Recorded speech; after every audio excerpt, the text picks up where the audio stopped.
For a while now, I've been playing around with the idea of making spinning tops.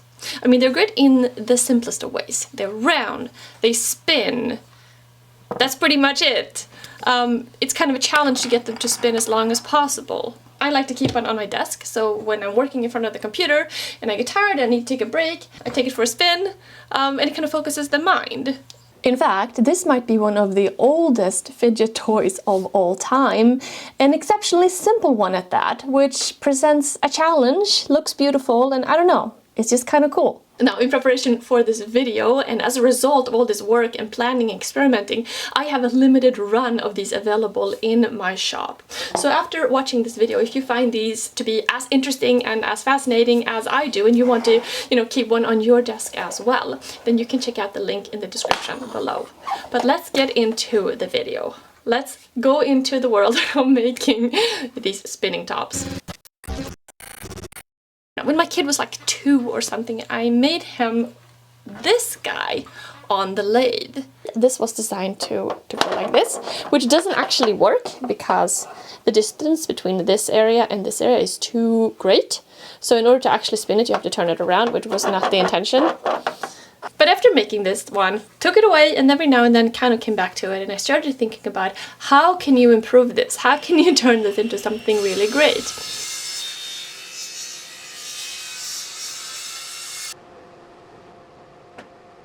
The other thing that intrigued me was the idea of not using the lathe, but the rotary attachment on the CNC. Mainly because you can get systematic about it. You can design the file in the computer. You can make little changes. You can run the program. You can see how it worked. You can do lots of different variations on a design. And it's not like subject to artistic kind of, what you feel like doing that day. Also made this one on the lathe. That kind of went in the other direction here. There's not enough space now between this point and this disc here, and when you spin it, it tends to touch the sides a lot.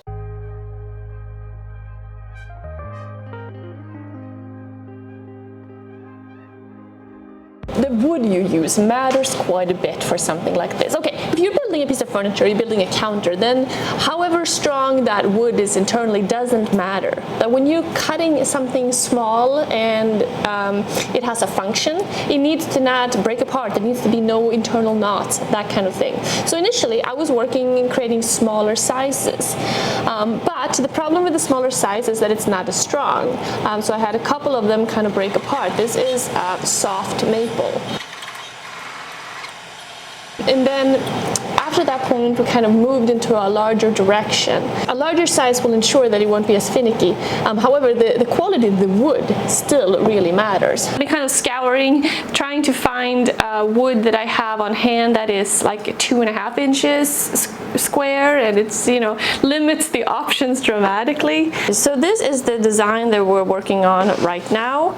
So one of the things that were changed here was that there was a little bit of there was more mass added to the top right above the thick part to kind of mirror the bottom a little bit. So it has had some changes. So got the machine going in there, so it's kind of loud, hence being out here talking.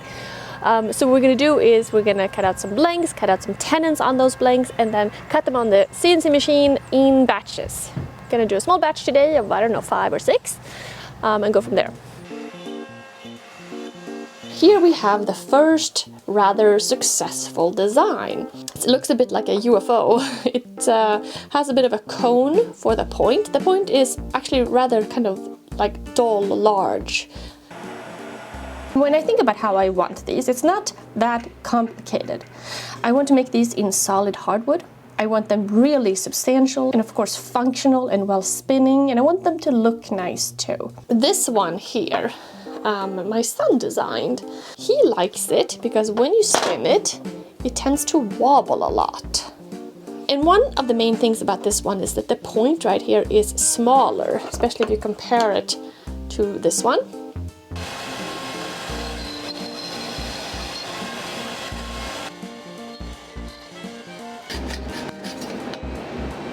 I call this one the big point. This one actually spins rather well. It's a little clunky, but it has a lot of mass. Now, this one here. I wanted to design one that used part of the design of this one, the UFO looking one, but mirrored like the bottom on the top here as well. So it's designed to be more centered balance.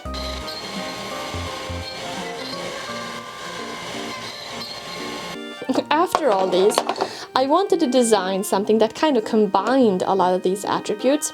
Next iteration. So here you can see how this one has a more tapered design here, so it has a little bit more mass. And this is kind of the design that I'm going for right now. Different woods and different designs are going to give you different weights though, right? So we have mahogany, 21, white oak, 28.6, one design, 28.4, another design. So it's, even though, I mean, they're cut differently, very similar in terms of weight with the white oak. Here we have walnut, 26 grams, and we have hard maple, 28.5 grams. So right now, the white oak and the maple are kind of similar in terms of weight. So the wood we're using here for these spinning tops, for the final ones, are all solid hard maple. So after trying a bunch of different woods now for this purpose, I really like this particular one.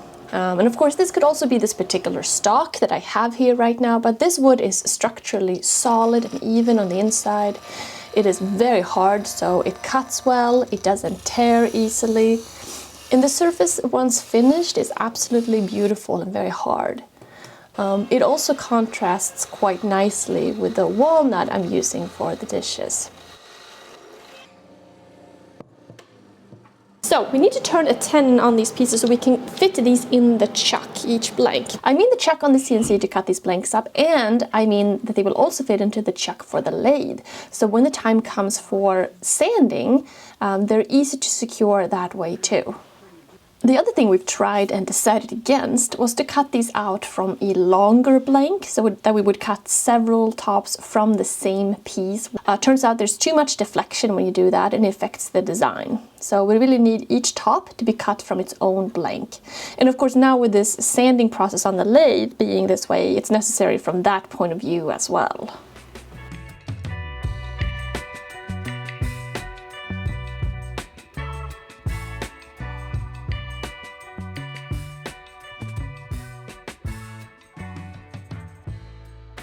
So now when the blank comes off the CNC, the tenon is already created, so it can go back onto the lathe to be sanded and finished, and it's nice and secured.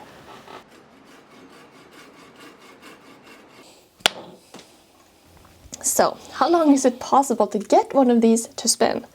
Now obviously it depends on the design, the wood, how good your motion is, what the surface is like. There's a lot of factors.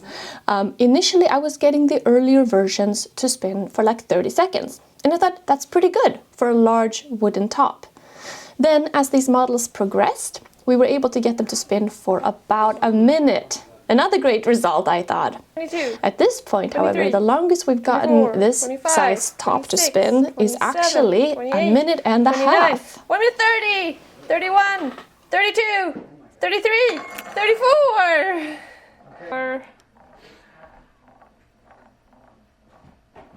So one of the major factors is obviously the surface that it is spinning on. Now these tend to kind of wander, this one's very straight right now, but they tend to kind of wander around a little bit, some of them more than others. And so I started to think, what if it was contained in some way?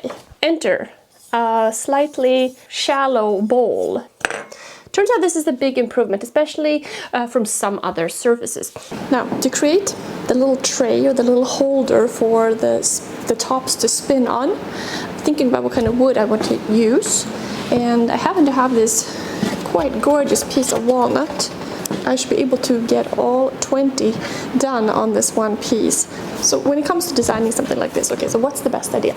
You know, what you want is a little bit of an indentation, so like almost like a very shallow bowl, so that the top spins around it, but you don't want anything too deep, because then it interferes. Then it's hard to start the spinning, and it starts to wobble and kind of like hit the sides if it's too deep. So you want a really kind of shallow depth of a bowl, and you really don't need it that big. And in terms of shape, of course, you can either cut it in the round shape, or you can cut it like a square with the kind of round indentation in, which is what I kind of like.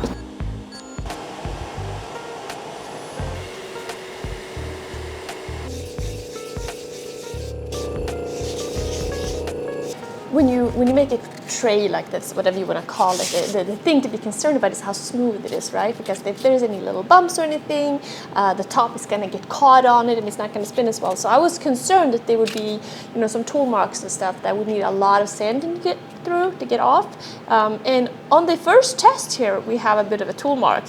So I was kind of expecting that on all of them, but that was really the place where the biggest mark was, and otherwise it's pretty smooth.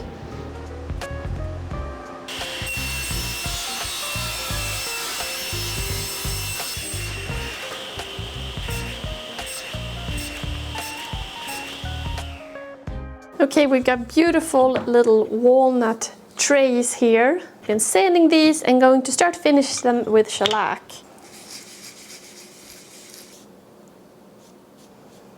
So after 6 coats of shellac now to build up that finish, I'm going to finish it off with some of our wax polish. Oh, let me use our wax pot. So this right here, this is one of our new additions to the shop as well. This has mineral oil polish inside, and this is what I use to finish these different products up. So and the edges have been chamfered with this little guy.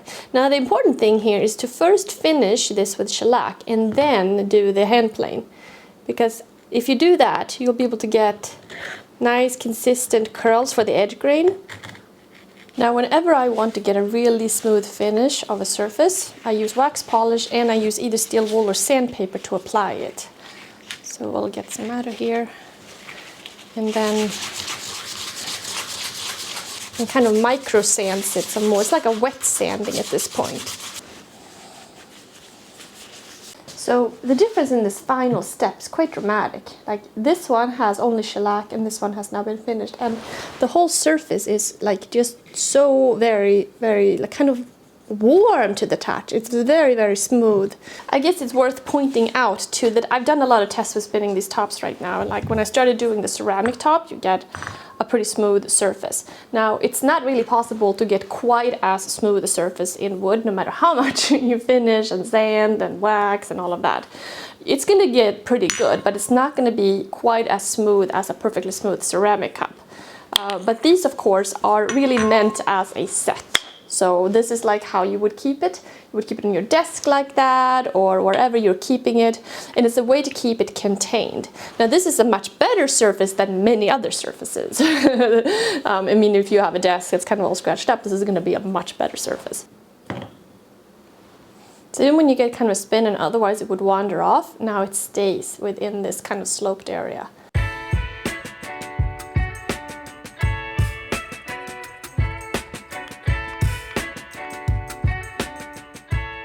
At this point, we have a dish and we have a spinning top.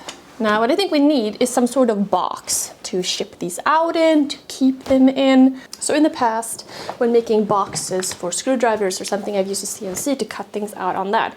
This time, however, I want to use the laser engraver. So we recently, or you know, a little while ago, got a laser engraver, built this really cool enclosure, and stand, and system for it. So now I can use it to cut things out like. And what I really wanted was a box where you could cut out all the pieces from plywood. You didn't need any external hardware, any hinges, any screws, any clasps, anything like that. And in the past, I've done it like a sliding lid for screwdriver boxes. So you kind of have a dado where you slide the lid in. This time, however, I was kind of thinking about the idea of just like having a box that opens up. So you need some sort of hinge system. So the challenge became making a design where you cut out the hinges out of the plywood. So for the last couple of weeks now, I've been playing around with making the perfect little box.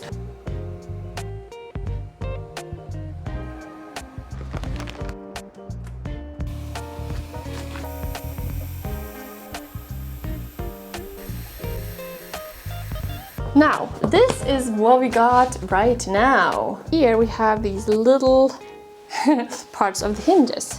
These are square, so this gets glued on there, and then the side here fits perfectly on there. This is what the laser engraver is really good for. You don't need a whole lot of allowances either. When you think about CNC, you always have to, the bit, you know, the allowance of the bit, you always have to account for it. With the laser, I mean, there's some allowance, but it's kind of minimal. It doesn't actually get glued in, it just kind of gets assembled before all the other parts get glued in. It will close. Ah, perfect.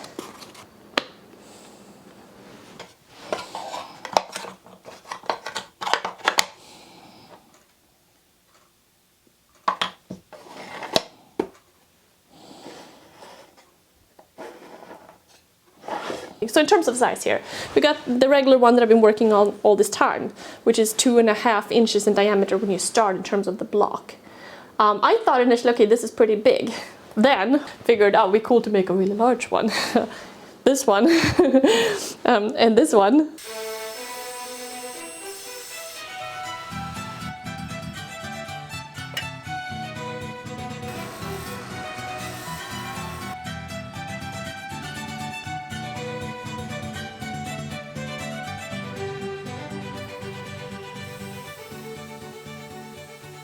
Okay, so 2 blocks. These are 4x4 blocks. Now these are really heavy. I mean, they are solid white oak, which alone is, you know, it's a heavy, dense wood.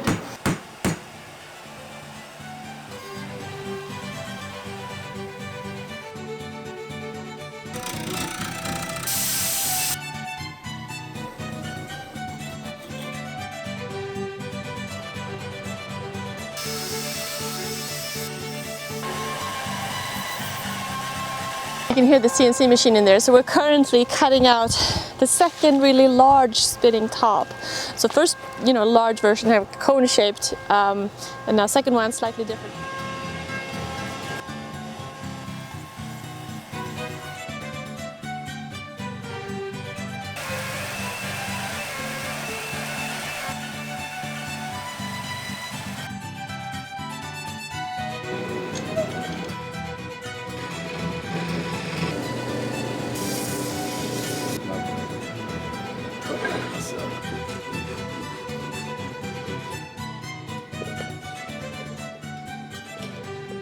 In terms of the larger sizes, we got 2 here right now.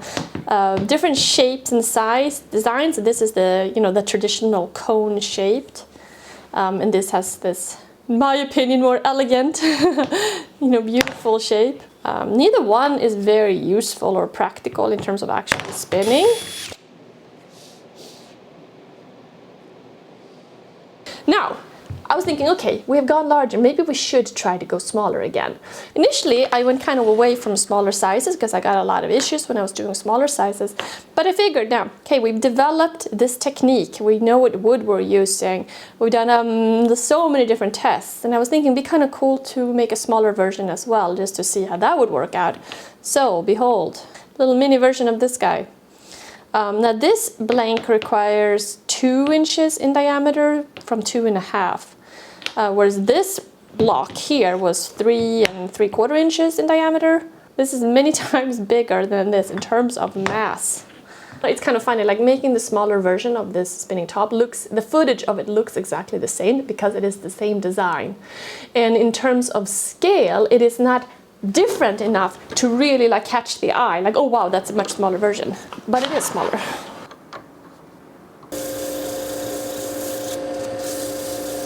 The benefit, of course, of using these solid woods like hard maple is that it is such a hard wood, so it cuts really well.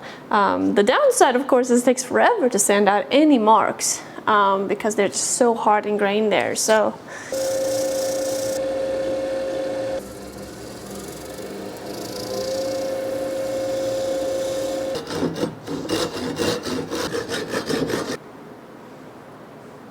Very shiny and hard, and that's because of that maple surface combined with the sanding and the wax polish.